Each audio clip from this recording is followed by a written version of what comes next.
Man, Scream 2, this is 1 million times better, and this is my favorite Scream movie of all time. So, this next review for Scream 3, I'm hoping if it's not bad, can't be that bad, right? Right? I'm just kidding. I've just seen it with one of my friends on Instagram, per fan, and it's a mixed bag, and that's why I'm here to talk about it today. So, yeah, let's get started.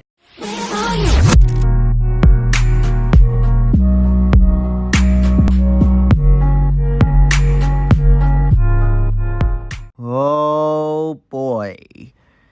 This this is gonna be a mixed bag on this movie to talk about it today. Let's get right into it. What's up guys? Jabe here, and I'm here today to do a review on Scream 3. So if you haven't seen this movie, I suggest you to click away this video because there's going to be spoilers in this review. So get out of here if you haven't seen it. So yeah.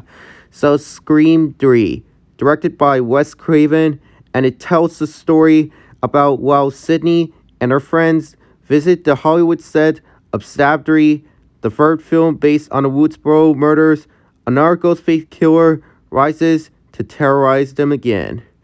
So yeah, that's it for the plot. Now let's get on to the thoughts of this movie. So yeah. Now, I've heard of this movie when this movie just came out. This movie has mixed reviews on this movie, and I have mixed feelings on it. And they say it's the worst Scream movie of all time. And yeah, what do I think about this movie? I have mixed feelings. And that's why I'm here to talk about it today. So let's get started. Alright, so I'm going to have to start with the good qualities, and then we'll get on to the bad qualities. So yeah. So the acting in this movie, it's still great. Thanks to those, I'm going to have to show you the pictures right there. Thanks to David Arquette and Neve Campbell. So yeah. Well, I think there were at least some entertaining aspects, like there are chase scenes, which were really good. So yeah. Well, the soundtrack that was performed by Marco Beltrami, it was amazing and awesome to hear. So yeah. Well, the cinematography in this movie, it's still great, just like the first two films. So yeah. Well, in this movie, the character Jennifer is given a lot of attention, and the actor Parker Posey breathes life into the role, resulting in a new great character in this movie. She's a great character. So yeah. Well, in this movie, the late Carrie Fisher, which there's a photo right there, she makes a cameo as a receptionist named Bianca, as alongside Jay and Silent Bob from Kevin Smith's View Askewverse. So yeah, that's it for the good qualities. Now let's get on to the bad qualities. So yeah, for this movie. The kills in this movie, it looks like they are downgraded compared to previous movies in this series. It was due to the Colombian High School Massacre that the studio asked Craven to rein back on the violence, which makes no sense for a movie that is R-rated. Even with an R-rated, the movie lacks any blood effects or anything that the previous movies had.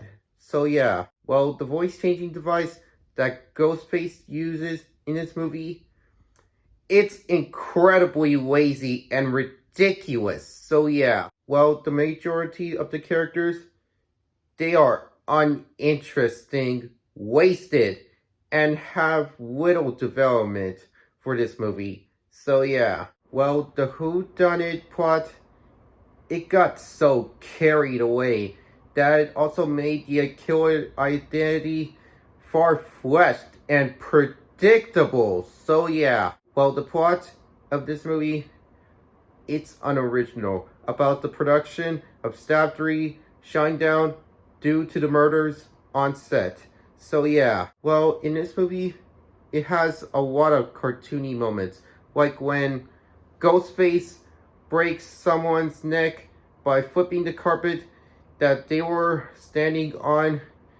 It's ridiculous. So yeah. Well, in this movie, it has probably the least scariest movie in this series due to its comedy and complexity.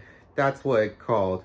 So yeah. Well, it has a lot of rehashes, which it's unoriginal. So yeah. Well, the ending in this movie, it doesn't make any sense, and it was confusing to watch. That ending was terrible. I do not like that. So yeah. Well, in this movie, the character Roman, who is the Ghostface killer, who is the main villain of this movie, which probably nobody would see coming for the wrong reasons. He needs to be explained for this movie.